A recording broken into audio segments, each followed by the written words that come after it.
ನಮ್ಮ Sahyadri news channel ಅನ್ನು YouTube, Facebook ಹಾಗೂ ಇನ್ಸ್ಟಾಗ್ರಾಂನಲ್ಲಿ ನೋಡಿ. ಸಬ್ಸ್ಕ್ರೈಬ್, ಲೈಕ್ ಮತ್ತು ಶೇರ್ ಮಾಡಿ ಪ್ರೋತ್ಸಾಹಿಸಿ. ರೈಲಿಗೆ ಎಳೆದುಕೊಂಡು ಹೋಗುತ್ತಿದ್ದ ಸರ್ಕಾರಕ್ಕೆ ಪ್ರತಿಭಟನೆ ನಿರತ ರೈತರನ್ನು ರೈಲಿಗೆ ಕರೆದುಕೊಂಡು ಹೋಗುತ್ತಿರುವ ಸರ್ಕಾರಕ್ಕೆ ಪ್ರಾಣನಾದ್ರೂ ಕೊಟ್ಟೆವು, ಭೂಮಿ ಮಾತ್ರ ಬಿಡಲ್ಲ. ಪ್ರಾಣನಾದ್ರೂ ಕೊಟ್ಟೆವು, ಪ್ರಾಣನಾದ್ರೂ ಕೊಟ್ಟೆವು.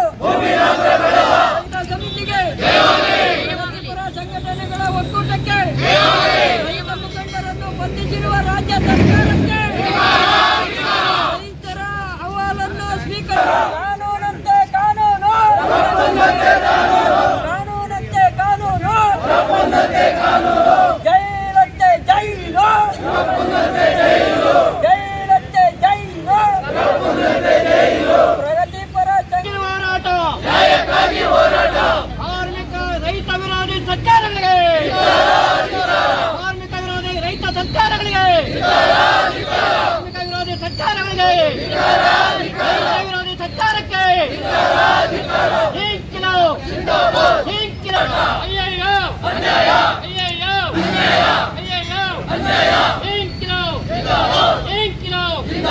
ರಾಜ್ಯಕ್ಕೆ, ರಾಜ್ಯ ರೈತಾಂಗಕ್ಕೆ, ರೈತರ ಹೋರಾಟಕ್ಕೆ, ರೈತರ ಹೋರಾಟಕ್ಕೆ, ಭೂಮಿಯನ್ನು ಸ್ವಾಧೀನಪಡಿಸಿಕೊಂಡಿರುವ ಸರ್ಕಾರಕ್ಕೆ, ರೈತರ ಭೂಮಿಯನ್ನು ಸ್ವಾಧೀನಪಡಿಸಿಕೊಂಡಿರುವ ರೈತ ವಿರೋಧಿ ಕಾಂಗ್ರೆಸ್ ಸರ್ಕಾರಕ್ಕೆ, ರೈತ ವಿರೋಧಿ ಕಾಂಗ್ರೆಸ್ ಸರ್ಕಾರಕ್ಕೆ ಭೂಮಿಯನ್ನು ಬಿಡುವುದಿಲ್ಲ. ರೈತರ ಸಾವಿರಾರು ಎಕರೆ ಜಮೀನನ್ನು ಸರ್ಕಾರ ಭೂ ಸ್ವಾಧೀನ ಮಾಡಲು ಹೊರಟಿದೆ.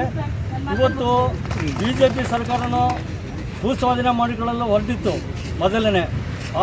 ಅಂದಿನ ದಿನ ನಮ್ಮ ಈಗಿನ ಮುಖ್ಯಮಂತ್ರಿ ಸಿದ್ದರಾಮಯ್ಯನವರು ಅಲ್ಲಿ ಹೋಗಿ ರೈತರ ಪ್ರತಿಭಟನೆ ನಿರತ ರೈತರ ಹತ್ರ ಹೋಗಿ ಯಾವುದೇ ಕಾರಣಕ್ಕೂ ನಾನು ಭೂ ಸ್ವಾಧೀನವನ್ನು ಮಾಡಿಕೊಳ್ಳುವುದಿಲ್ಲ, ನಾನು ಅಧಿಕಾರಕ್ಕೆ ಬಂದರೆ ಅಂತೇಳಿ ಭರವಸೆಯನ್ನು ಕೊಟ್ಟು ಬಂದಿದ್ದರು. ಆದರೆ ಈ ಸರ್ಕಾರ ಇವತ್ತು ಬಂದರೂ ಭೂ ಸ್ವಾಧೀನ ಮಾಡಿಕೊಳ್ಳುತ್ತಿರುವುದನ್ನು ನಾವು ಖಂಡಿಸ್ತಾ ಇದ್ದೇವೆ.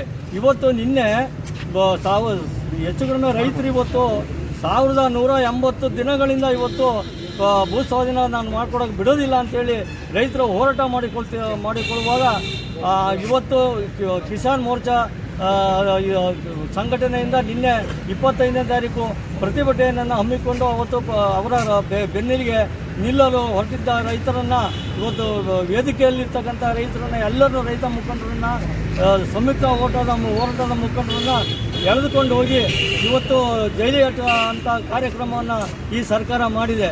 ಇದು ಈ ರೈತ ಸಂಘ ಇವತ್ತು ದಲಿತ ಸಂಘದ ಸಮಿತಿ, ಕಿಸಾನ್ ಮೋರ್ಚಾ ಸಂಘ ಇದನ್ನು ಖಂಡಿಸ್ತದೆ. ಯಾವುದೇ ಕಾರಣಕ್ಕೂ ನಾವು ರೈತರ ಭೂಮಿಯನ್ನು ಭೂ ಸ್ವಾಧೀನ ಮಾಡಿಕೊಳ್ಳಲು ಬಿಡುವುದಿಲ್ಲ ಅಂತ ಒಂದು ವಿಷಯವನ್ನು ಹೇಳುತ್ತಾ ನಿಮಗೆ ಸರ್ಕಾರಕ್ಕೆ ಒಂದು ವರದಿಯನ್ನು ಕೊಡ್ತಾ ಇದ್ದೀವಿ.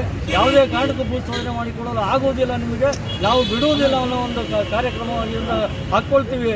ಈ ಸರ್ಕಾರ ಮಾತಿನಂತೆ ನಡೆದಿಲ್ಲ, ಈ ಕೊಟ್ಟು ಮಾತಿನಂತೆ ನಡೆದಿಲ್ಲ ಅಂತಕ್ಕಂಥ ಒಂದು ಇದನ್ನು ನಾವು ಹೇಳಲಿಕ್ಕೆ ಬಯಸ್ತಾ ಇದ್ದೀವಿ ಅಂತ ಹೇಳಿ ನಾನು ಇವತ್ತು ಸಂದರ್ಭದಲ್ಲಿ ಹೇಳ್ತಾ ಇದ್ದೀನಿ.